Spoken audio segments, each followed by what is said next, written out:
All right, folks. OpenClaw just dropped another update, 4.14.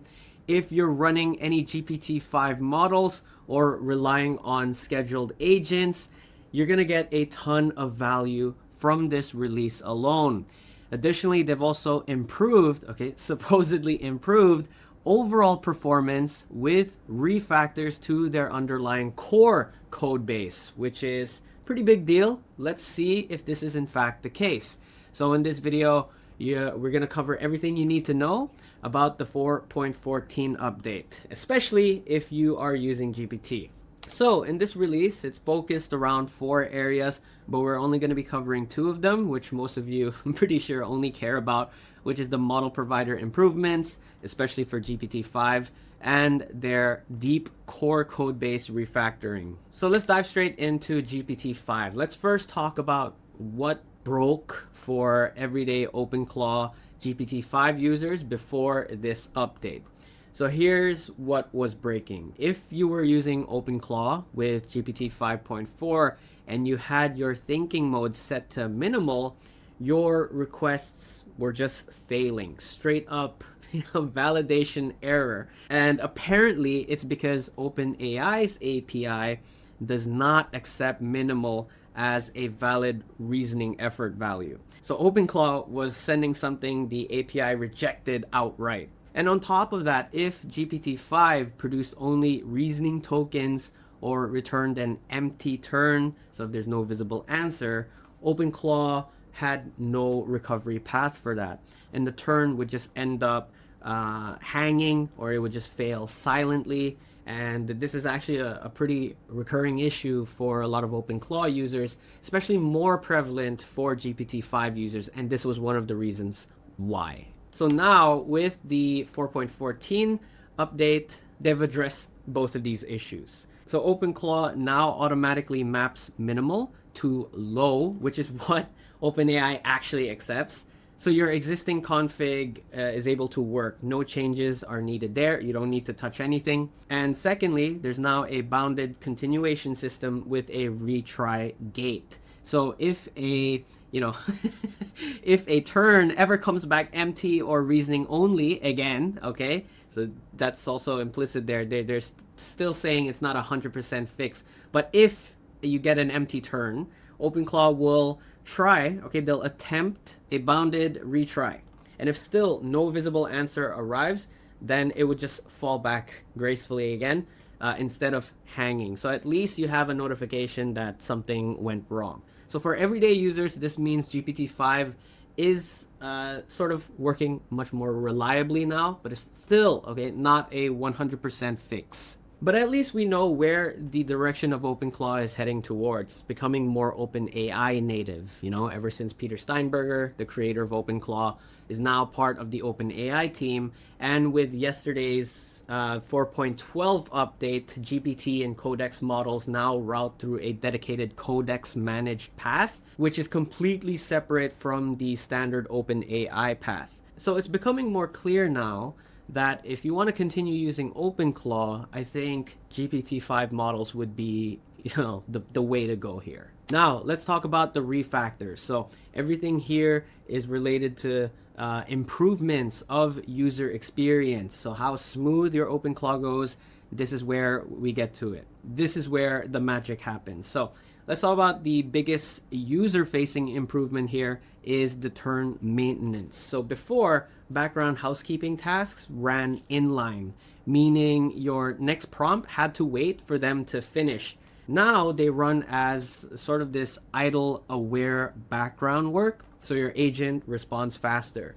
There's also a fix for context engine validation. So that means mismatch plugin IDs. Now they fail fast and visibly. So before, when that happened, there was this weird silent bugs. Now at least there's clarification that they fail right from the get-go. And here also we got the gateway entry point has been unified. So updates and reinstalls no longer drift between stale file paths and cause those random startup failures. And here's what's interesting about the memory path changes. So this ties directly with the what we covered in the 4.12 video. So we talked about the active memory plugin firing before every reply and injecting relevant context into your prompt.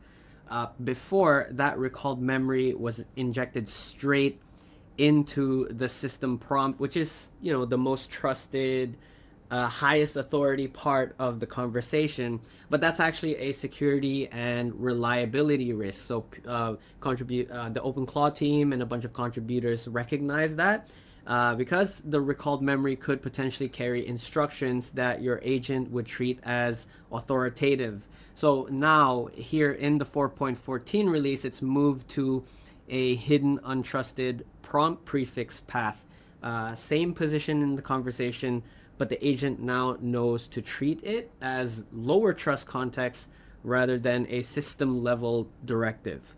It's a subtle but pretty important boundary there to be aware of. And as a bonus, the resolved recall provider and model now show up in the gateway debug logs. So if you're running /verbose, you'll actually see what memory got pulled in and from where. And if you don't want to do it on command line, you can most certainly check it on the OpenClaw dashboard straight up. So altogether, these four are the code refactors for performance. Now here, this is also code refactor, but more so for reliability fixes. It's more of the behind the scenes stuff, so you probably never saw these bugs directly, but you may have felt them. So let's say, for example, your scheduled agent running a task and somehow messing up the next regular conversation. This appears to be the case. So the heartbeat, cron event, and exec event turns were overriding shared session routing metadata. So they were bleeding context into the next user session. I thought this was already fixed in the past, but now apparently they say it's not. But they have fully isolated these sessions, so we're no longer going to see some context bleeding into the next sessions. And auto reply queues are now split by authorization context per message. So this is very much related to our team setup here, because we have in our Discord, we have multiple agents, but we also have multiple team members. We have me, Michael, Martin, and a bunch of other guys here in our office. And what ends up happening is if we message the same agent at the same time, they would accidentally run a follow-up from a particular member under a different human member's permission. So they might think that I am Michael. I am giving the authorization as Michael. So that's not very big, okay, for most of you solo users. Okay, but if you're in a team session, that can be pretty dangerous. Then there's the QMD Memory Cleanup. So a quick background here is, in case you didn't know, the QMD is OpenClaw's memory backend. So instead of a single vector search, it runs keyword search and semantic search in parallel over your MD memory files, then merges the results for recall. So that's basically how the QMD of OpenClaw works. But the bug here was that a legacy lowercase memory.md file was being mistakenly treated as a second root memory collection. So QMD was spinning up memory that it doesn't even have and then searching them unnecessarily on every recall. So there's a lot of hallucinations there as a result. Now we know why, even after so many updates, we're seeing really bad memory architecture here.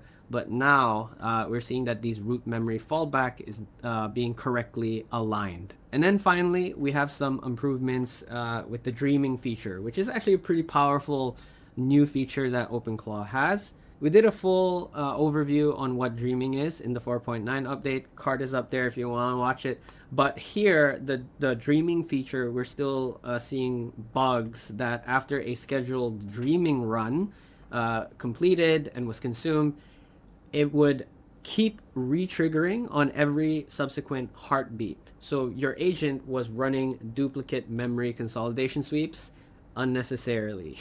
Okay. So now, whenever you have a scheduled run of these dreams, they are required as a live queued cron event before it fires. So it only runs when it's actually scheduled to. But there's still some flaws there I recognize. I don't feel like this is a full 100% fix for duplicating the memory consolidation without going directly in the files itself. Okay, next up, not to bore you too much, but there's 4 security patches in this release. For platform fixes on the integration side, Telegram now picks up forum topic names and surfaces them in agent context. So it's pretty handy if you manage multiple topics.